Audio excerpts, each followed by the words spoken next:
The referenda in the DPR, LPR, Kherson, and Zaporozhye regions ended on September 27th. In all regions, the turnout was significantly higher than the minimum threshold of 50% required to accept the results. Since Kiev has banned its supporters in the lost territories from voting, threatening them with long prison terms and confiscation of property, it is expected that the results of the votes will be unequivocally in favor of entry of the new territories into the Russian Federation. Hundreds of observers from various countries, including Italy, France, Egypt, Syria, and Belarus, were present at the polling stations both in the voting regions and beyond. They confirmed that the referenda were held peacefully, without any violations. The Western media is attempting to show the locals being forced to vote by Russian soldiers, but independent observers confirm that this is a lie. There is a free expression of will, and soldiers only protect order at polling stations as there is a high risk of military provocations from Kiev. The international observers confirm that Ukraine and various Western countries are putting pressure on them, according to the best democratic traditions. Many of them have been blacklisted by the EU and cannot return home.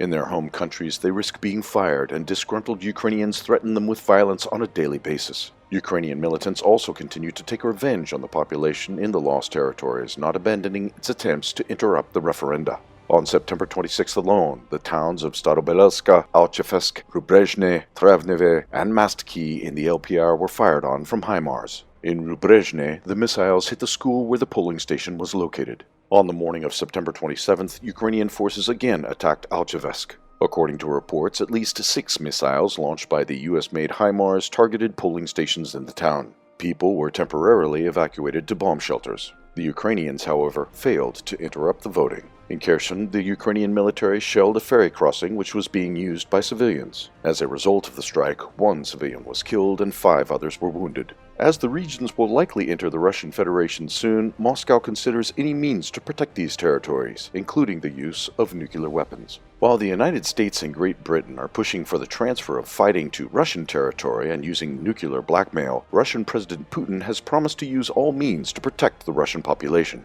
Today, Deputy Chairman of the Russian Security Council, Medvedev, again confirmed that Russia has the right to use nuclear weapons if necessary, in predefined cases in strict accordance with the fundamentals of state policy in the field of nuclear deterrence. If Russia or its allies are attacked using these types of weapons, or if aggression with conventional weapons threatens the very existence of the Russian state.